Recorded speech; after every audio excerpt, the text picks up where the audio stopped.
মধ্যরাতে হঠাৎ চোখ খুলে গেলে আল্লাহ তাআলার দুইটি নাম পড়ুন, তারপরে ফলাফল দেখবেন আপনি নিজে অবাক হয়ে যাবেন।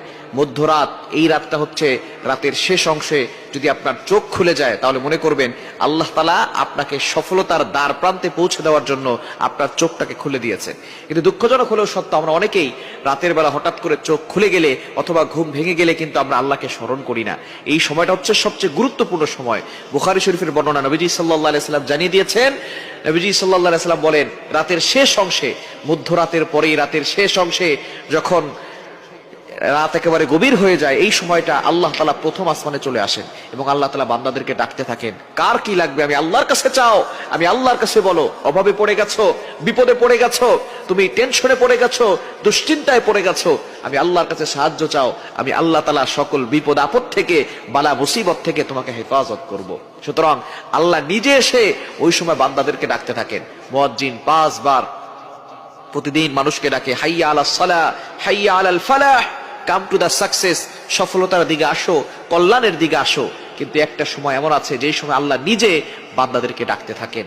এই সময়টা হচ্ছে মধ্যরাতের পরে রাতের শেষ অংশে। এই সময়গুলোতে, এই সময় যদি আপনার চোখ খুলে যায়, আপনি এই আমলগুলো করতে দেরি করবেন না। আপনার উযু করার দরকার নাই, ওই অবস্থায় আপনি আমলটি করবেন। আল্লাহ তাআলা দুইটি নাম পড়বেন 11 বার করে। কয়বার? এবং দুইটি নাম পড়ার আগে আপনি 3 বার দুরূদ শরীফ পড়বেন। দুরুদের ভিতরে সর্বশ্রেষ্ঠ দুরুদ হচ্ছে দুরুদ ইব্রাহিম। আমরা নামাজ যেটা পড়ি এই দুরূদটি বেশি বেশি পড়ার চেষ্টা করবেন। আল্লাহুম্মা সাল্লি আলা মুহাম্মাদ ওয়া আলা আলি মুহাম্মাদ কামা সাল্লাইতা আলা ইব্রাহিম ওয়া আলা আলি ইব্রাহিম ইন্নাকা হামিদুম মাজিদ। আল্লাহুম্মা বারিক আলা মুহাম্মাদ ওয়া আলা আলি মুহাম্মাদ কামা বারাকতা আলা ইব্রাহিম ওয়া আলা আলি ইব্রাহিম ইন্নাকা হামিদুম মাজিদ।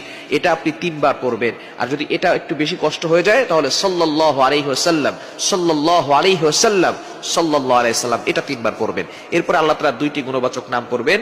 আল ওয়াহ্হাব, এটা পড়বেন 11 বার। আর হচ্ছে ইয়া ফাত্তাহু, এটা পড়বেন 11 বার। এই দুইটি নাম পড়ে আপনি আল্লাহর কাছে দোয়া করবেন, দেখবেন আল্লাহ তাআলা আপনার সকল চাওয়া পাওয়াগুলো কবুল করবেন, আপনার নেক আশাগুলো আল্লাহ তাআলা কবুল করবেন।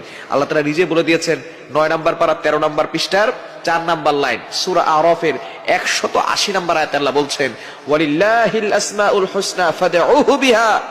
তোমরা আল্লাহর গুণবাচক নাম পড়ে দোয়া করো, আল্লাহ তাআলা তোমাদের দোয়াগুলো অ্যাকসেপ্ট করবেন, তোমাদের সকল নেক আশাগুলো পূরণ করবেন। সুতরাং আমরা আল্লাহর কাছে চাইতে জানি না। আমরা এই রাতের শেষ অংশে, মধ্যরাতের পরে যদি হঠাৎ করে আপনার চোখ খুলে যায়, আপনি আল্লাহর কাছে দোয়া করবেন, দেখবেন আল্লাহ তাআলা আপনার সকল চাওয়া পাওয়া গুলো কবুল করবেন, বিপদ থেকে আল্লাহ হেফাজত করবেন। আল্লাহ তাআলা যদি কাউকে দেন তাহলে তার আর কোনো টেনশন থাকে না। দুনিয়ার রাজা বাদশা যদি